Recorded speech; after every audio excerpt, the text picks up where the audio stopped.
Let's move to this now. The South African Municipal Workers Union has described the salary increase offered by the government as an insult. It says the 2.8% figure proposed by the South African Local Government Association is a spit in the face of municipal workers. The union says the workers have carried the country during the pandemic. Samwu wants an increase of 4,000 rand as well as housing allowance for all workers, among other demands.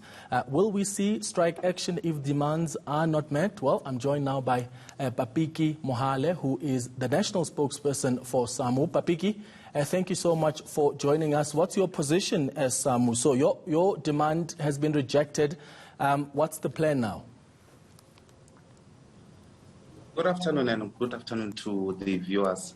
I think, to put it in perspective, our demand has not necessarily been rejected, but the employer has put forward an offer of 2.8, which we think is laughable, ridiculous, and a spit in the face of municipal workers.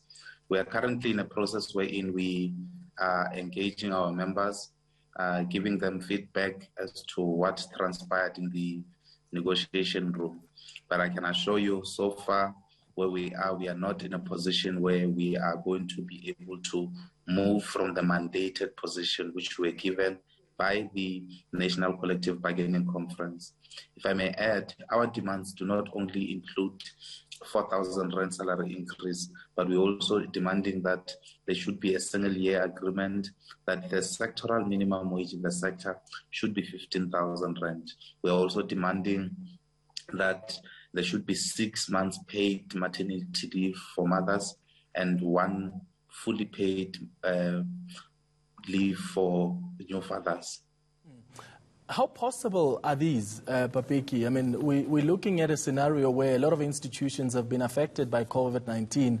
You've got a scenario where in government departments, public sector wage agreement has literally been put aside by government because of the impact of COVID-19. There's simply no money. How hopeful are you that you will be able to get these demands from the municipalities? We are very, very hopeful that our demands would be met. I mean, for instance, even SALGA in the negotiating table, they did indicate that according to research that has been conducted by National Treasury, municipalities have increased the revenue collection. So the issue of non-availability of funds is a non-starter. Also, to add on that, there's a lot of money that is being wasted by municipalities through foodless and wasteful expenditure. You also have a situation where in municipalities hire people to do this, or rather hire people on contract to do the very same job that is being done by people who are hired permanently. So, in essence, there's a lot of wastage that we are seeing in municipalities, and if that wastage is stopped, municipal workers will be able to receive their salary increases. All right, so you say the 2.8% salary hike that's been proposed is laughable. What's next? Did you say an 8? No, I'm saying 2.8. 2.8. I'm saying the 2.8 salary hike. Are you saying that is laughable? I'm asking, as Samwu, what are you going to do next? As I said, we are currently consulting with our members. We are ensuring that we give them proper proper feedback. Remember, we are a mandate-driven organization. We cannot just wake up, decide that this is a route that we are going to be taking. It is our members who are going to tell us what we need to do. As I said earlier on, our demands come out of a national collective bargaining conference which was held.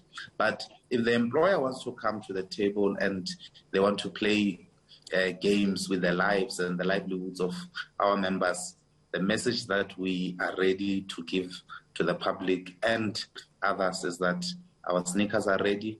We will conclude these negotiations on the streets if needs be. Right. However, at this point in time, we will allow the processes to unfold as they should. We still have 2 more rounds of negotiations.